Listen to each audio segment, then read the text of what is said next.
Hi, everybody. I'm Eric Bowling. Welcome to Cashin In. Our Cashin In crew this week: Wayne Rogers, Jonathan Honig, Michelle Fields, and Jamu Green. Welcome, everybody. America's freedom is slipping away, literally. Take a look at this. When President Obama was sworn into office, the U.S. was 6th in economic freedom worldwide. Now we've fallen out of the top 10 to 12th place behind countries like Chile, Estonia, Mauritius. The reason? The report says we're being taxed more and regulated to death. And Michelle, you say president's policies are to blame. Absolutely. You know, the countries that are beating us because they're implementing policies that America used to have, the policies that made this country great. And as soon as Obama took office, there have been 18,000 new regulations since he's been in office. And the cost of regulations from 2009 to now has been $494 billion. And we don't see the economy getting back on track. I mean, only 74,000 jobs were added in December. It's absolutely ridiculous. He's hurting our country. Wait, there's going to be a quiz after the show. The first person to be able to find Mauritius on the globe wins. It happens to be a little island nation somewhere in the, I don't know, the Mediterranean, Indian Sea, I guess it is. How can we be behind Mauritius, Chile, Estonia?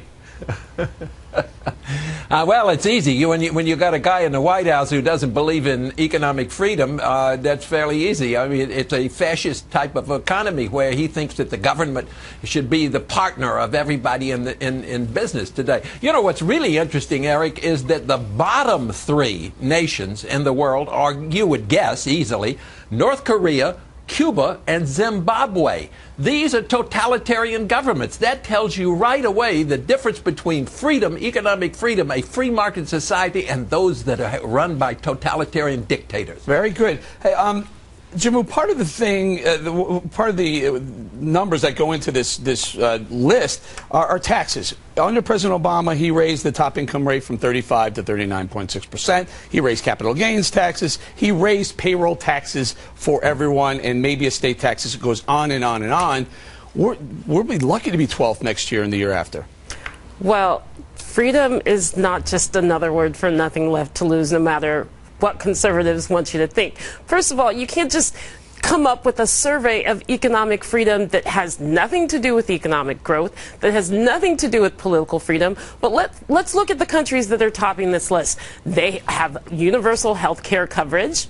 Hey, something that all of the panelists argue against.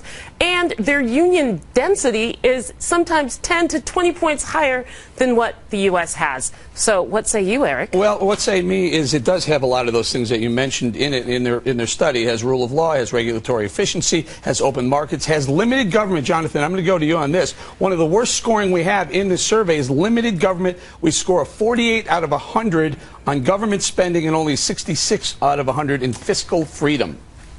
Yeah, and Eric, our trajectory is down, and that's a shame. This is a shanda. I mean, America once epitomized freedom, economic and political freedom, and those are interchangeable. I mean, a free market means free people. The economy is how free people interact in a free society. And it started under Bush, but it's worsened under Obama. Yeah. We're the only country, Eric, that's gone down every year for the past 7 years. And it's taxes, it's regulation, it's intervention, it's the loss of property rights, and it's also the loss of choice. We've seen that most recently with the president's health care plan. But here's the thing for me.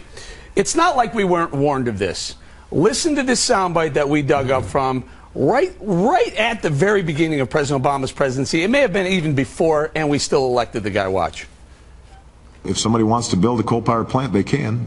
It's just that it will bankrupt them. So go ahead, Michelle. I mean, he warned us. There it is. There's a shot to the coal industry saying, I'm going to bankrupt you. That's not economic freedom.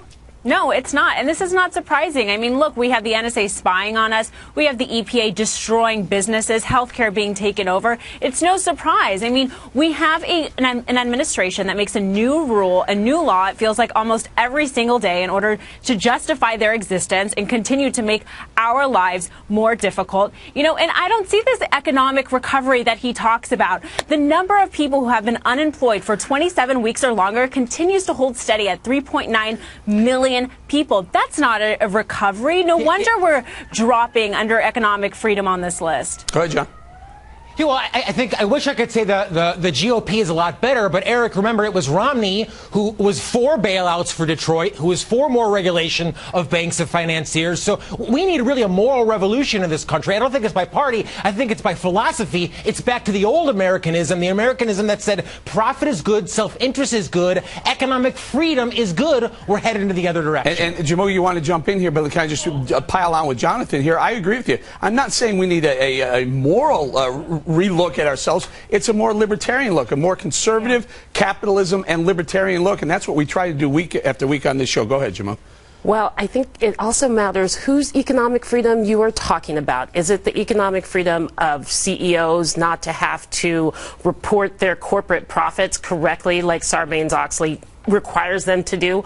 Or are we looking at the economic freedom of workers whose productivity has gone up, profits have gone up, but who has benefited from this? CEOs, none of this is going going the skyrocketing income inequality. I'm concerned for the workers and their economic freedom. Minimum wage, that's economic freedom. It's such a ridiculous statement saying you don't have to do this and violating Sarbanes-Oxley. You don't know what you're talking about, Jamoo. I happen to sit on a New York Stock Exchange company board. We are so careful about complying with Sarbanes-Oxley and everything. Everybody's terrified about Sarbanes-Oxley. You don't know what the hell you're talking about. That's one of the ways they mark these countries on this board. Wait a minute. Let me ask you something. You started to tell me about freedom and all of that, political freedom and all of that. Tell me why then Zimbabwe, Cuba, and North Korea at the bottom of the list. Explain that to me. I pay no attention to a list that is twisted on right-wing conspiracies. So, Wayne, a list that does not even judge economic growth means nothing. A list that only focuses on the economic freedom of the wealthiest Americans means nothing. So we could be at the top of this list, and it would mean nothing because it's just a twisted definition of freedom. You can't just make up a new definition of what economic freedom is. One of the things we do score well on is worker freedom, and that would be a good thing, and I think that would be one of the things that you would say would be good about this list. Jonathan and then Michelle, very quickly.